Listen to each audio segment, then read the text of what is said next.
Death floats on the high seas. Nana, a Raven Darkblade. Mystery. Chapter 4. The Not Suspicious Suspicion Comes Full Circle. Detective Raven Darkblade stood in the captain's quarters, which looked like what would happen if nautical-themed decorations had a midlife crisis and decided to compensate by being extra nautical. There were anchors on the anchors and ship's wheels on the ship's wheels. It was maritime inception. "Gather everyone in the grand ballroom," Raven commanded Penelope Plotwist, whose plot had twisted so much it was now a pretzel. "It's time for the traditional detective reveals the killer scene." "But half the passengers are seasick from going in circles," Penelope protested. "Perfect. They'll be too nauseous to run away." 30 minutes later, or was it 40? Time had no meaning on the SS Temporal Displacement. The grand ballroom was packed with all 5 suspicion categories. The suspicious looked suspicious. The slightly suspicious looked slightly suspicious. And Bob looked aggressively normal, which was suspicious. "Ladies, gentlemen, and those who identify as sea creatures," Raven began, standing on a stage that creaked ominously, or perhaps romantically. "I have solved the murders." The crowd gasped, except for the mime who gasped silently. "First," Raven continued, pulling out his notes, which were written on various cruise ship napkins, coasters, and one unfortunate bingo card. "Let me review the facts, or what I think are facts, or what might be facts in an alternate universe where facts are different." He began pacing, which was difficult because the ship was still circling and he kept ending up in different parts of the stage. Captain Augustus Tremendulus was killed with a meditation singing bowl in the spa. Derek Downloads was murdered with a bedazzled cruise ship model worth more than my car. Both knew something about why we can't return to port. Both were killed by someone calling themselves the real captain. "We know all this," shouted Bruno the Belly, his competition stomach rumbling with impatience or possibly the all-you-can-eat shrimp. "But what you don't know," Raven said dramatically, pointing at nothing in particular, "is that I've checked the passenger manifest, and I've discovered something shocking, horrible, mildly interesting." He paused for effect. The effect was affected. 3 people in the not suspicious category don't exist. Their names aren't on the original manifest. They're imposters, frauds. People who are not who they say they are, which is basically what imposters means. But I said it anyway. Everyone turned to stare at the not suspicious section, where Dr. Stethoscope, Moonbeam Sunrise, and Little Susie Murderface sat looking not suspicious, which was now very suspicious. "Doctor!" "Stethoscope," Raven pointed accusingly. "There's no doctor. Stethoscope registered on this ship. Who are you really?" Dr. Stethoscope sighed, removing her medical bikini top to reveal another bikini top. "Fine. My real name is Dr. Jennifer Thompson. I used a fake name because stethoscope sounds more medical. It's called branding." "Oh," Raven said, deflated like a balloon at the porcupine convention. "That's actually reasonable. What about you, Susie Murderface?" The 8-year-old smiled her terrifying smile. "My real name is Susie Smith. My parents changed it to Murderface after the incident." "What incident?" "We don't talk about the incident." That was 4 things they didn't talk about, and Raven was running out of fingers to count them on. That leaves you Moonbeam Sunrise, Raven announced triumphantly. Yoga instructor who's been teaching people to be one with their inner dolphin. A little too convenient when we're following dolphins, or whales, or whatever those things are. Moonbeam stood slowly, her yoga pants making the sound of destiny, which sounds like regular pants but more ominous. My real name isn't important. It literally is, Raven countered. That's what this whole reveal is about. Fine, Moonbeam said, her voice changing from peaceful yoga instructor to something darker, like yoga instruction but evil. My real name is Captain Melissa Montenegro. The crowd gasped so hard the ship actually stopped circling for a moment. Montenegro? Jane Mystique from the earlier book suddenly appeared, because continuity was more of a suggestion than a rule. Like my dead husband Sebastian Montenegro Winchester? He was my brother, Moonbeam Melissa revealed. Half-brother, step-half-brother. It's complicated. We had the same father, but different mothers, but also the same mother, but at different times. Time travel was involved. Or adoption, I forget which. But why kill Captain Tremendulous and Derek? Raven asked, his detective skills finally detecting something. Because they weren't supposed to be on this ship.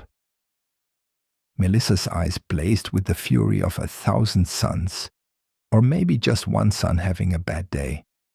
I'm the real captain. I won this cruise ship in a poker game.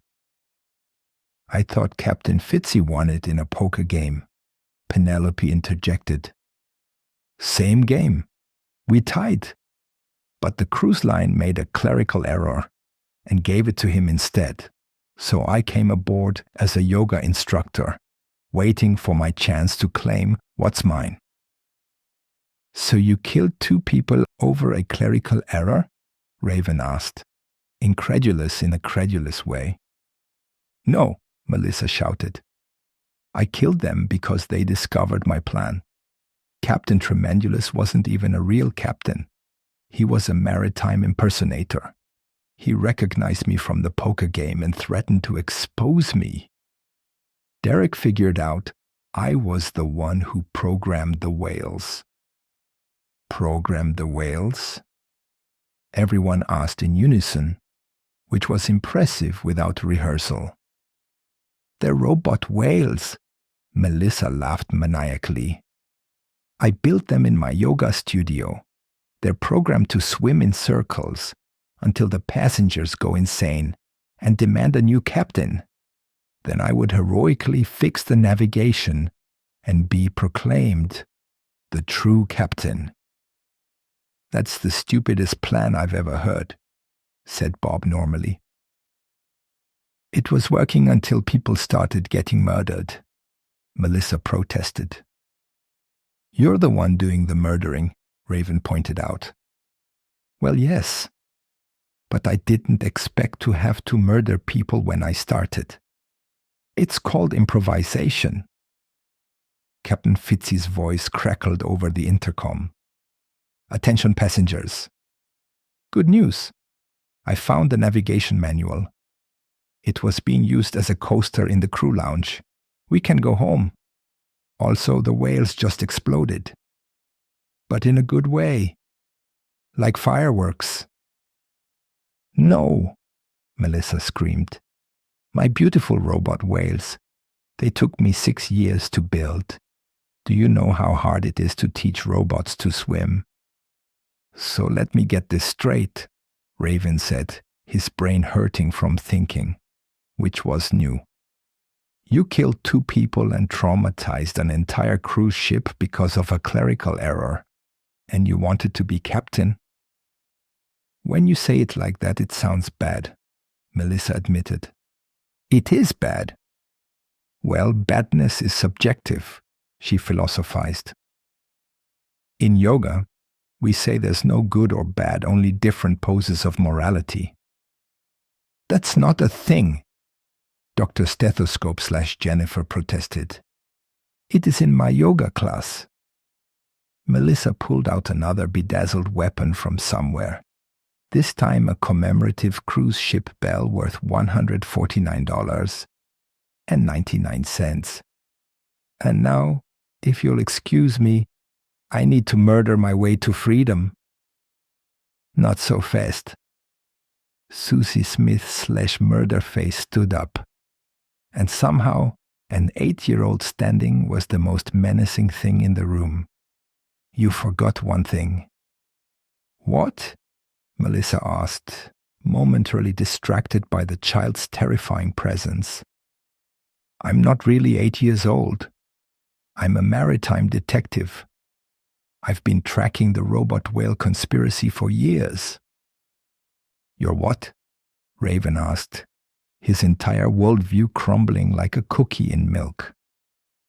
I'm 37, Susie said, removing what turned out to be an incredibly realistic child mask to reveal a completely different face that looked exactly the same, but older. I have a glandular condition also. I moisturize. The room exploded in chaos. Melissa tried to run, but tripped over Bob's aggressively normal foot. The bell went flying and bonked Bruno the belly, whose subsequent belly flop knocked over the mime, who silently crashed into the know-it-alls, who started correcting everyone's pronunciation of melee.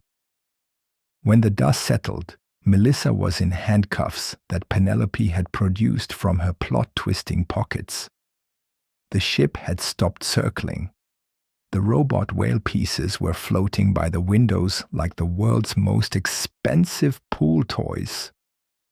Well, Raven said, straightening his trench coat that had somehow gotten twisted backwards. I guess this case is closed.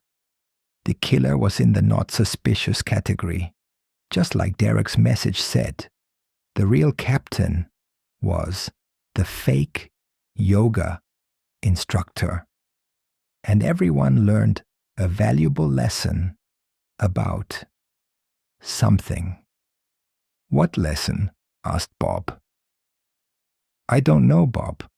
I just solve murders. I don't do life lessons. As the Coast Guard approached to arrest Melissa and presumably ask a lot of questions about the robot whales, Raven stood on the deck, watching the sunset that was actually a sunrise because time zones are confusing. Another case closed. Another murderer caught. Another cruise ship full of traumatized passengers who would probably never trust yoga again. Detective Darkblade, Captain Fitzy approached, still eating chips. The cruise line wants to thank you. Free cruises for life. No thanks, Raven said, pulling out a cigarette he didn't smoke because he forgot he didn't smoke. I'm done with cruises. From now on, I'm only taking vacations on solid ground. What's the worst that could happen at a nice, quiet, mountain resort? Thunder crashed ominously in the distance, suggesting that actually quite a lot could happen at a mountain resort. But that's a story for another badly written day. The end. Or is it? Yes, it is. But maybe not. No. Definitely the end. Author's note. This final chapter is dedicated to all the robot whales who gave their lives for this story. Also to my editor, who still doesn't exist, but would definitely have opinions about this ending. Any resemblance to actual cruise ship clerical errors is purely coincidental. Please, don't build robot whales. Post-credits scene that nobody asked for.